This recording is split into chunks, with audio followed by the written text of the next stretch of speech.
The Conde Nast College is a college that allows students from academic backgrounds that are not based in fashion to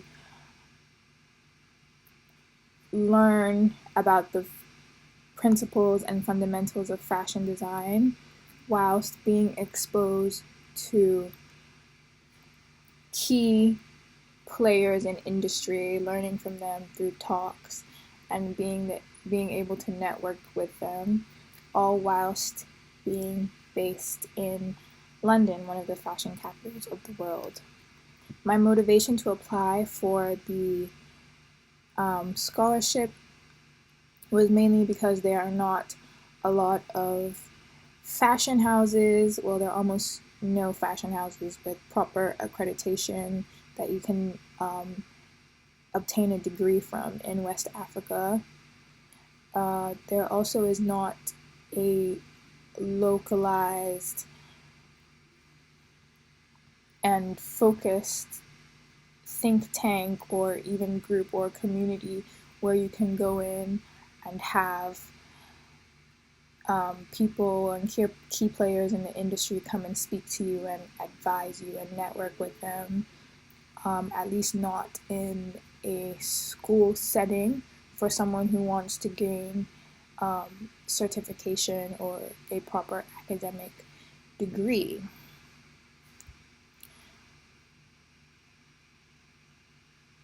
I also was motivated to apply just so that I could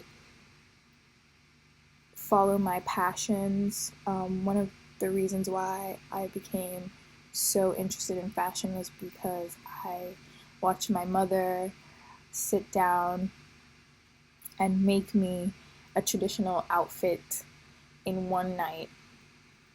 And she just sat down at her sewing machine and she just made it. And I thought that that was just so magical that she had created something out of nothing. At that point, I realized that she was actually Wonder Woman, and I wanted to know what it took to create, to be able to make something from nothing, to completely change its composition and make it something that is so valuable and makes women feel so confident. Some of the creatives that I love. So I know that Law Roach was awarded Stylist of the Year. However, I believe that it should have gone to Colin Carter. I consider him as a sommelier of style because I just really believe that he's able to find and curate looks that are just so emblematic of each and every one of his clients, no matter how different they are. He has styled Ciara and has completely rebranded her look and made her just so stunning. He's managed to balance being classy and her being a mother with her femininity, and I just think that that's amazing. It's gorgeous. He's responsible for a lot of Cardi B's looks. I would even probably say that that is his muse. I just love a lot of the court looks that she donned during her court cases because one would expect that you would, like to dress demure and toned down at a court case, but she wore the most over the top, look at me, you know, this court case is secondary to my outfit looks that he could possibly pull, I believe. And I just think that that's so Cardi, like she's going to be herself in each and every situation, no matter what your opinion of it is. Secondly, I would like to highlight Daniel Rosberry. He has created so many stunning avant-garde looks that I can only really call him a visionary. He has created um, products and garments. He's created things you can wear on every single part of your body: ear cuffs, toe toe shoes, nail attachments, all dripped in his signature gold, signifying opulence and just being. I just consider him to be a visionary.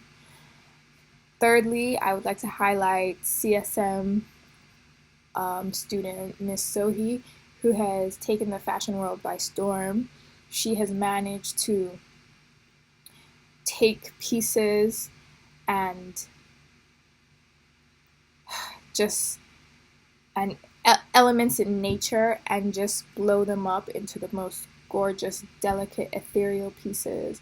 She created a attachment to one of her blush dresses that is reminiscent of an oyster shell at the top, which you wear over your shoulder and it goes over your head, which essentially means that the model or the woman inside it is a pearl. And I just believe that that's so gorgeous and so feminine. And she's taken, elements from nature such as peacock feathers and beaded it onto a dress in the silhouette using the colors that are reminiscent of it. And she's just created such stunning, ethereal, but strongly toned garments that you cannot ignore, and you definitely cannot take your eye off, and they're so opulent but feminine. It's such beautiful synergy. All of these designers have found ways to stay true to their voice whilst being strong and not afraid to challenge the norms, and making sure that when you see something they've either created or curated, it's them. They just have a very strong voice, a very strong tone, which I love. So the biggest issues that I have, and I think that fashion is facing, is firstly sustainability.